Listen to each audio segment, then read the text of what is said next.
In this session, we are going to discuss about the different types of software.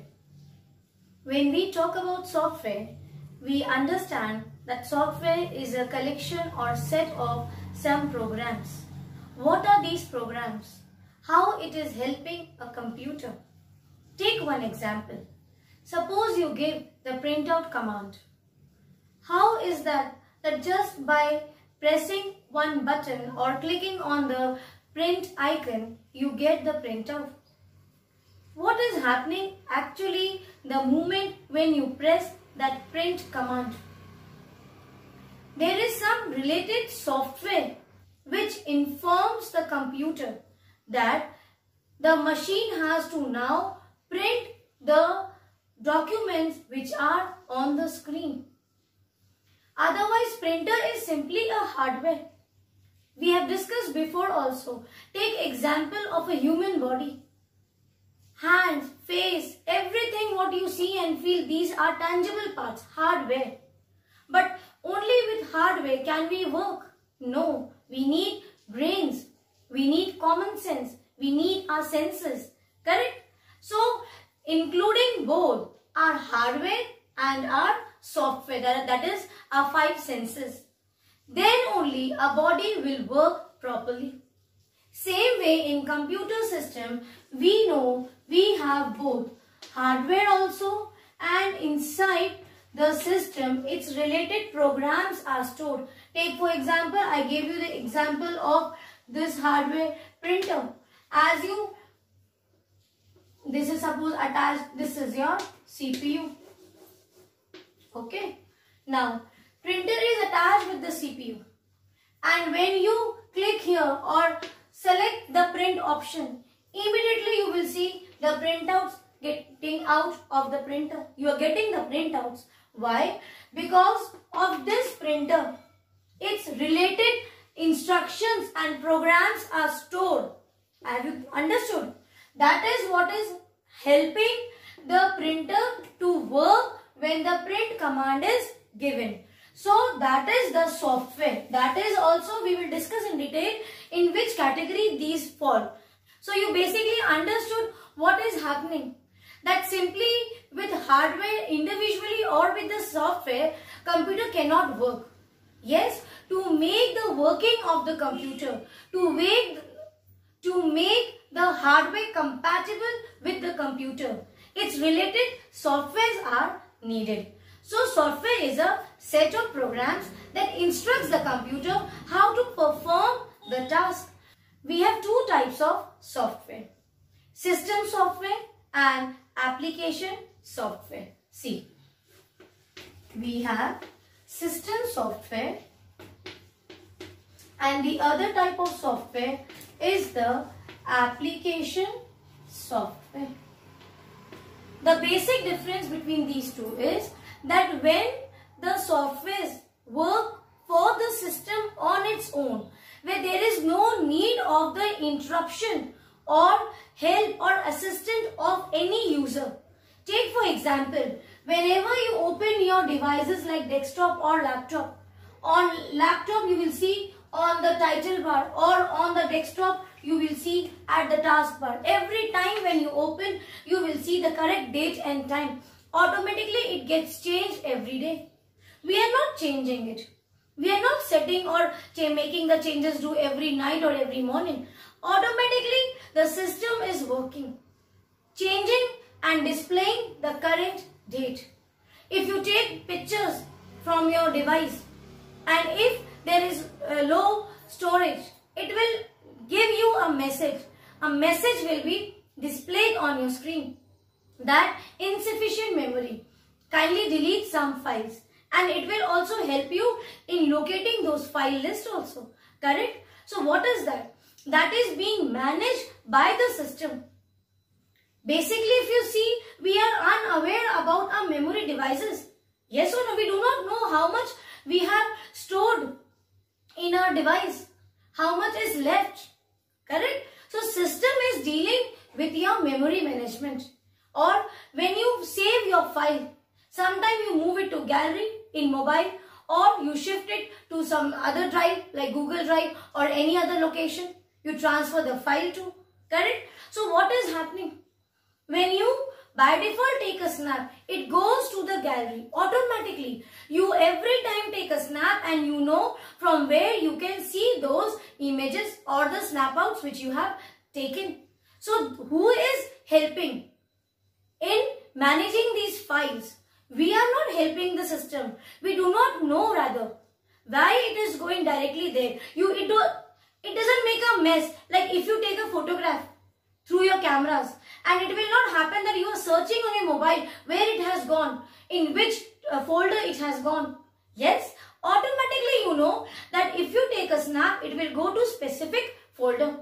Or on your computer also, if you save any file, the next time when you want to open, you do not get you tensed or upset that your time will be wasted in searching for the files. You know if you have saved it using that application where the file must be.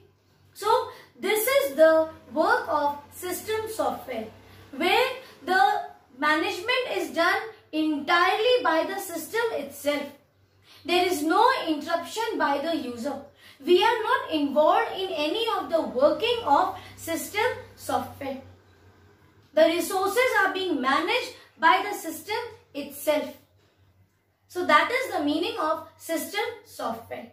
Under system software also, we have some more categories or subcategories of system software. The first type of system software is operating system. Then we also have language processor. Then we have device drivers.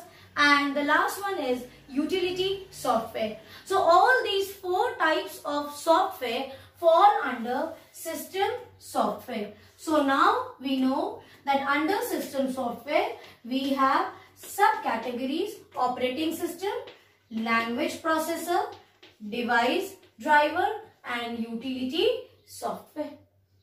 Now what do you mean by operating system? The example what I gave you about the memory management, or if you give a command to the computer, yes, it will wait for your instructions. Take for example, if you want to open any file, you click on start button. Then you click on MS Word. So as you are clicking, whatever you want to do is being provided to you by the system. There is somebody inside the computer who is giving you the services of what you want. Who is that? What is that inside? Who is providing you with the services? That is your Mr. Operating System. So operating system is the nervous system of the computer. Every instruction given by the user, every request given to the computer, it is received by the operating system. Then it will check for the request, what type of request is made. It will get processed. Then it will, after processing, the request will be given to the user back on the monitor. This whole thing, this whole control of the request is done by operating system. Not only this, take example of file management. Like when you want to open a file, you open Word file. When you click on save, it gets changed to the document file.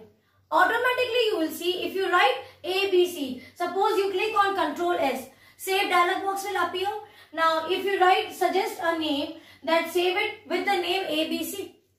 You just write ABC and press enter. Immediately on the title bar you will see abc.doc. That is, the operating system has converted this as a document file. Correct? It is a documentational file. So the extension is given by the operating system. It understands, it manages the file. If you want to delete the file, it will get erased from your memory and that much space will be allocated as free. Or if you want to save something, you keep on saving. It will keep on counting on, or it will have a check on your memory. How much is more, how much is less, how much has been occupied. So when you open my computer, you will see basically two drives, C and D drive. C drive is basically for the program files. And you will see the drive, C drive, it is like a bar, and here it is given like C drive. like this, and suppose it is occupied, it will show you how much is occupied and how much is left. It will keep on calculating your memory space. It will keep on checking your file systems. It will keep on managing. If you save a file, it will allow you. It will be saved by the same name by which you have suggested, which you have typed. Or if you want to rename, it will allow you to rename, and the file will get renamed with the new name of the user's choice. So it is dealing with your file. You locate your file. Now you shift your file from one location of your computer system to another. That is possible. Why? Because operating system is managing your file. It also manages your resources. Resources means you have printer, you have speakers, you have so many hardware. What are these? Resources are which is useful to the humans. And when we talk about computer system, here what is our resource? Our resource are what is helping us. We need your speakers, we need keyboard, we need mouse, we need some software. It manages the applications. It manages all these hardware and software are our resources. And these resources are managed by the operating system. There are many other functions of operating system apart from dealing with file management or memory management or resource management. That is scheduling and processing also. Scheduling means, take for example, you are working on computer, you are typing a document, you want to type a letter. So the first process or the first thing is you are typing a letter. That is, you have opened MS Word. Then in the same time, you are also listening to songs. And the third process is that you have kept some files for download. And there are certain files you want to upload also. So 4 tasks you are performing at the same time. It provides you with multitasking. Yes, and it will schedule your tasks.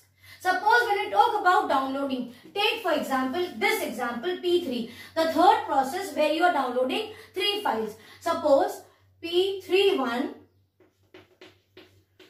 downloading takes, here it needs 5 minutes. The process third, that was we were downloading 3 files. The second file is small, it will take just 2 minutes to download, and the third file will take 6 minutes to download.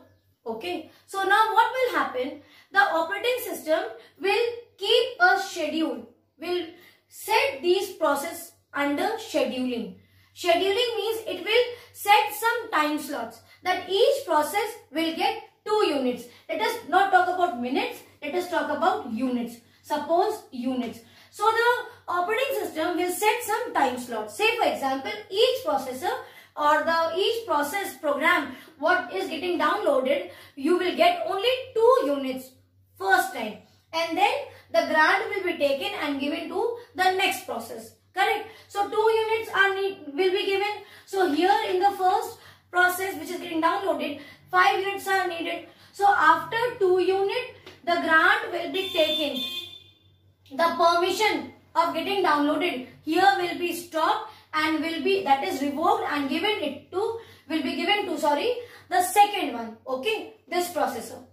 Then again after 2, it only needed 2 units. So here the download is complete or it is finished. Correct? So now there is no need, it got finished. Then again the grant will be given to the third task. Here it is 6 units. So after 2 units, still 4 units are left. So just after 2 units of completion, it will be given back to the first one. Here 2 units were already given, consumed. Now next 2 units will be shared by this. So in that 2 units, it will again keep on downloading. Then the grant will be given back to the third processor, this one. Again, here still 1 unit is left. So it will go back to this one. Now here the task will get completed, and then finally it will give the grant to the third processor. Got it? So this is called as time scheduling. That is, it will schedule some time for processes if there are many multi-processing going on that system. So this is one more benefit, or you can say function of operating system. Now when we talk about application software, what do you mean by application software? It will be the opposite of system software. When we talk about system software, it means that the system is working for the system itself. There is no assistance needed by the user from outside. So the application software is that type of software where the user uses it for its own benefits and use. Which applications do you use? What do you do on your laptop or computer or on your mobiles? You open, and do you go to the C drives and check the all setups and engines, all the programs? No, you don't go to the BIOS files. Yes, that is basic input-output system files. We don't go to that files. What do we do then? We simply open any application of our choice which we want to work with. You want to open a Word file to type, you will click on MS Word and open. You want to create a PowerPoint presentation, you will open PPT. You want to play a game, for that also you have application. You want to connect with the world, you have many social networking sites. Correct? So what are these? These are the applications. That is why in short it is called as app. So many people will tell you, here you download that app, it is good. You download that app, it is very nice. It is fastest. For cameras, you have so many apps. Download this and app. So many brains are there with you, guiding you to download this app and that app. They only know app. But what is the app? Here app is the application software. Why we talk about apps? Because only we are using those apps. There is no use of the system. What will operating system do with your game app? We need to play game app for our entertainment. We need to open your any file for our work. We need to open MS Excel to make some tables or do some calculations. You need to open calculator application to calculate something. Correct? You need to open MS Paint to draw something. Because whatever you need, respected to that purpose, you will go to any application of that purpose which will be solved by it. Correct? That means if you want to type, you will not open any social networking site. You will not open any drawing applications. If you want to type, you will open text editors. Correct? Same way, if you want to connect with the world, you will open any other app of your choice. Have you understood? So there are so many different types of application software which are inbuilt in your system also initially when you buy those, and certain things are there which is not available. You have to download and get its services. So that is the meaning of application software. Now here I give you two examples. What did I say? That under application, some applications are inbuilt when you buy the system. That is, take for example, which applications are inbuilt on your devices. It is My Computer. Then you have in programs MS Office Suite. Then you have Recycle Bin. All these are applications. Correct? Then you have some music applications also, through which you can hear or listen to music and watch videos also. Video apps are also there, because if you want to open video and see the videos, you cannot open through any other application. You need an application which will allow you to view the video through that application. So that is called as your general purpose application software programs. General purpose application software. That is, the look and feel of these type of applications are same throughout the world. Let me give you example of MS Word. Like in MS Word, when you work, you see the look and feel is same as what I share with you on my screen. The same thing you check if you have any friend or family or members or cousins outside Jabalpur. You find out from them what is the look and feel of their Word file. It will be the same. If it is 2010 version, the MS Office of that person's also the screen will be the same. If you say, ma'am, it is slightly changed, the change is because of the versions if you have different versions. Otherwise, the Windows view will be exactly the same if it is in India or in any other country. And the features also, what MS Word or PowerPoint or any other applications like these, general purpose applications which provide to you, will provide the other person in other country also the same features. There will be no difference. There will be no partiality. Okay. But when we talk about customized application software. So in customized application software, the look and feel of the windows are different from other applications of other company. That is, take example of banks. We have so many banks. You must have gone to so many ATMs of different banks.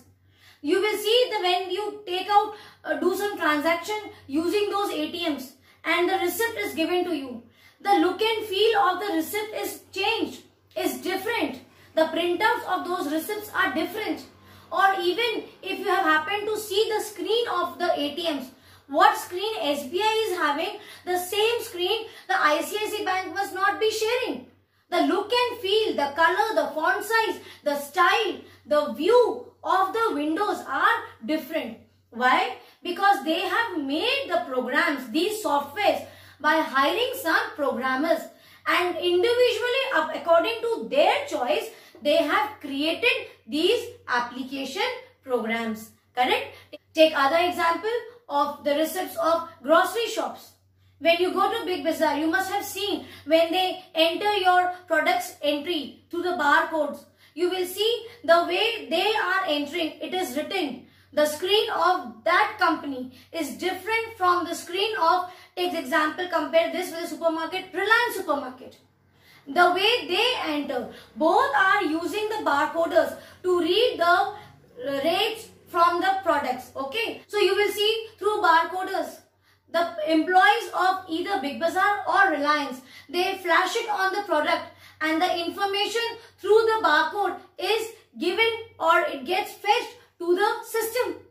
But the way it is being displayed on the screen plus the receipt or the bills of both the supermarket companies are quite different. Why?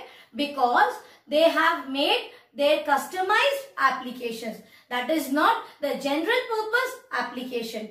So the calculation, if you do the same thing using MS Excel, and if I also do the calculation using MS Excel, the look and feel will be same because MS Excel is a type of general purpose application software. Whereas these type of softwares which are customized for different organizations for their purpose on their own, of their own choices of the color, font, screen, mechanism, that is called as customized application software. So now in the next session we will continue with your language processor.